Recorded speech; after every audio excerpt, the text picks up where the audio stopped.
আচ্ছা, নমস্কার সকলকে। প্রথমেই আপনাদের সকলের কাছে অনেক অনেক কৃতজ্ঞতা এবং ধন্যবাদ যে আপনারা আমার এতটা শর্ট নোটিসের মধ্যে যে এই পাড়াঘরের পিঠে আর গান মিঠে মিঠে শীর্ষক অনুষ্ঠানটিকে এতটা আপন করে নিয়েছেন।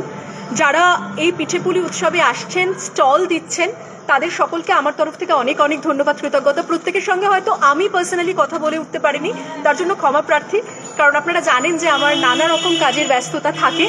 কিন্তু বিশ্বাস করুন, এই দুটো দিন আপনাদের ছেড়ে কোথাও যাব না, জমিয়ে মেলার মাঠে থাকবো। অলরেডি প্রস্তুতি শুরু হয়ে গিয়েছে, দারুণ লাগছে দেখতে চারপাশটা। And thanks to my entire team, যারা এভাবে এত সুন্দর করে আমাকে প্রত্যেকটা কাজে সাপোর্ট করছে, এবং প্রচুর নতুন বন্ধুবান্ধব, তারাও এই কাজে আমি তাদেরকে আমার পাশে পাচ্ছি। And thanks to them two.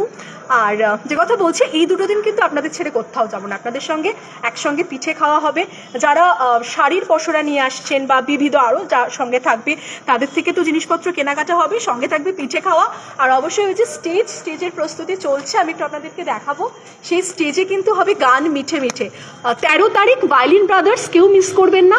যে মানুষটি পেছনে হেঁটে সামনে যাওয়ার ইতিহাস গড়েছেন, সঞ্জিত দাস, এই আইডিয়াটা কেন এলো? অ্যাকচুয়ালি ওই যে একটু আগে বললাম যে উল্টো আজ থেকে 50-60 বছর বয়স, মানে পেছনে যদি আমরা তাকাই, ওই সময় যে পরিবেশ ছিল, এখন সেই পরিবেশটা নেই। হ্যাঁ, ডেভেলপ হচ্ছে, তার সাথে সাথে কিন্তু পরিবেশটাও একটু চেঞ্জ হয়ে গেছে। আমরা পিছোচ্ছি। হ্যাঁ, ওই জন্য মানুষকে মনে করিয়ে দেওয়া যে আমরা ওই এনভায়রনমেন্টটাই চাই। আজ থেকে 50-60 বছর আগে যে এনভায়রনমেন্ট ছিল, যে পরিবেশ ছিল, যত গাছ ছিল, ফরেস্ট দেখা যাচ্ছে সারা পৃথিবীতে ফরেস্ট 19% কমে গেছে। হ্যাঁ, ফরেস্ট সেখানে দখল করে হোক, যেভাবেই হোক, ফরেস্টের সঙ্গে কমে গিয়ে ওখানে ডেভেলপ হচ্ছে, চাষবাসও হচ্ছে।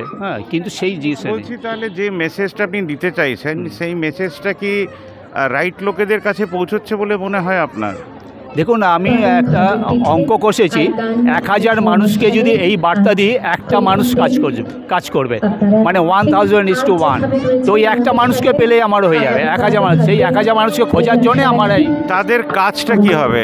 তাদের কাছে পরিবেশের বার্তা দেওয়া, এবং নিজে ফিজিক্যালি সে কাজ করবে।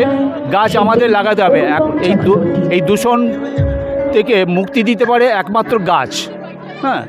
আর হচ্ছে যুব সমাজ এবং ছাত্র সমাজ। আমার দৃঢ় বিশ্বাস এরাই পারবে এই দূষণ থেকে মুক্তি দিতে। তাহলে যেটা করা যায় সেটা হচ্ছে স্কুলগুলোতে আমাদের একটা টিম বানিয়ে সবার পক্ষ থেকে একটা চিঠি দিয়ে গাছ লাগানোর উইক ক্লাসের ভেতরে ইন্ট্রোডাকশন করা যেতেই পারে। হ্যাঁ, অবশ্যই যেতে পারে। কিন্তু আমরা সাধারণত দেখি যেসব গাছগুলো বিলি হয়, এবং আজকেও প্রচুর গাছ বিভিন্ন সংস্থা থেকে বিলি করেছে, দেখা যাচ্ছে 2.5 ফুট 3 ফুট। ওই 2.5 ফুট 3 ফুট গাছ লাগিয়ে কিচ্ছু হবে না। আমি যেটা সাজেশান দিচ্ছি, মিনিমাম 6 ফুটের ওপর থেকে শুরু করতে হবে গাছ। আচ্ছা। এবার 6 ফুটের ওপরে যদি আমরা গাছ লাগাই 6 থেকে 10 ফুট অবধি, তাহলে আমি যদি 100টা গাছ যদি লাগাই বছরে, ওই 100টা গাছই বেঁচে থাকবে। আর যদি ছোট গাছ লাগাই, আমি গাছ বিলি করলাম, লোকে নিয়ে গেল, লাগিয়ে দিল রাস্তার ধারে কি নিজের কাছে, এবং সেটা লসও, দেশেরও লস। পরিচর্যাটা হচ্ছে না, গাছগুলোকে আমি খুন করে ফেলছি, আমি তো মার্ডারার হয়ে গেলাম। আমি গাছ লাগাচ্ছি, অত গাছটাকে আমি বাঁচাতে পারলাম না। আশা করি সঞ্জিতদার কথা আপনারা বুঝতে পারছেন। লোকায়ত ভাবনামুখের পক্ষ থেকে আমরা এই পিঠেপুলির মেলাতে রয়েছি, কালকেও আছি। যারা আসতে চান নিশ্চয়ই করে আসবেন। ধন্যবাদ দাদা। Thank you. সঞ্জিতদাকে আমরা আমাদের মধ্যে পেয়েছি, আমরা অত্যন্ত আনন্দিত। একটা জোরে হাততালি হোক মানুষটির জন্য। দার্জিলিং থেকে গঙ্গাসাগর 940 কিলোমিটার। কোথা থেকে এসছেন? আমরা আসছি শেওড়াফুলি থেকে। আপনার প্রোডাকশন হাউস শেওড়াফুলিতে? আমরা প্রোডাকশন বলতে আমরা বিভিন্ন যে মহিলাদের গোষ্ঠী আছে, সেই গোষ্ঠীর মহিলাদেরকে এই কাজগুলোকে দিয়ে করানো হচ্ছে, এবং অনেক ক্ষেত্রে মহিলারা নিজেরা গিয়ে বেচতে পারছে না বলে তাদের প্রোডাক্টগুলো আমরা নিয়ে বিক্রি করার উদ্যোগী হয়েছি, এবং তাদেরকে কিছুটা সহযোগিতা করছি।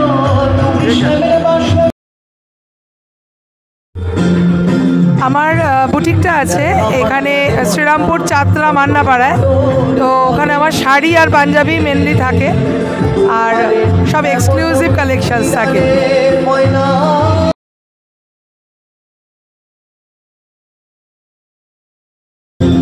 এটা আমি টোটোস বেকারি বেকিং টেলস থেকে বলছি।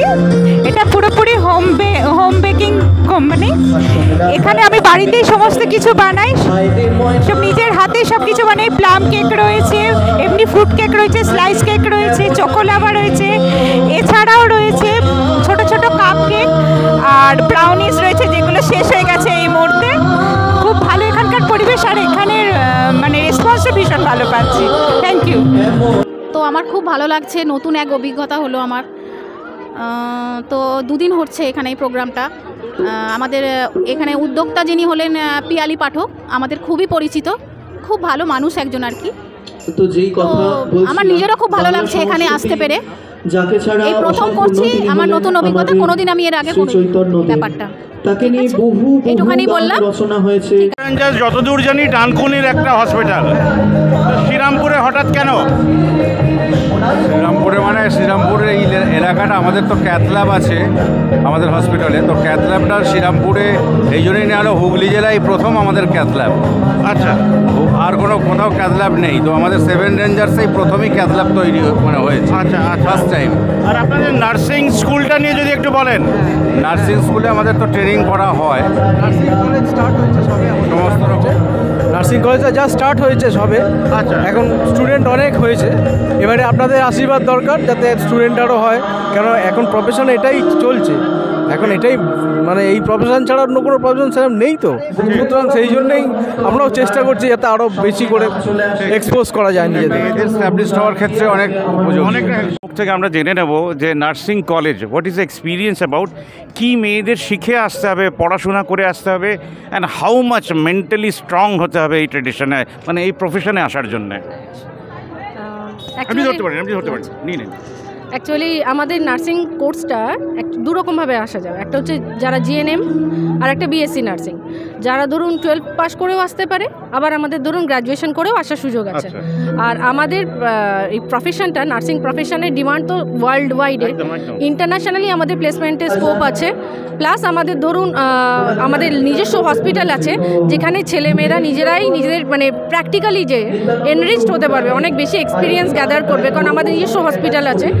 এবং আমাদের এখানে প্রাইস যেটা আছে কম্পিটিটিভ লো, মানে মোটামুটি দেখুন আমাদের বিএসসি 4 বছর, জিএনএম 3 বছর, সরি। তো বিএসসির জন্য সায়েন্স করে তবেই আসতে হবে, নাহলে বিএসসিতে আসতে পারবে না। জিএনএমে আপনি আর্টস করেও আসতে পারেন।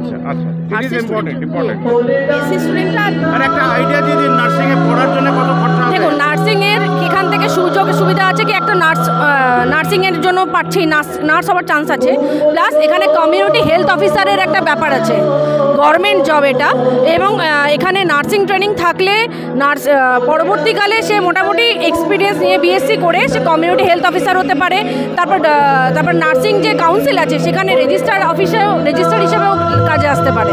মানে রিসেন্টলি আমাদের একজন টিচার, উনি রেজিস্টার মানে কাউন্সিলিংয়ে চাকরি পেয়েছেন। তো মানে এইটার বিশাল স্কোপ, মানে এই বর্তমানে চাকরির মন্দার বাজারে সেখানে আমাদের নার্সিং কোর্সের ডিমান্ড অনেক বেশি।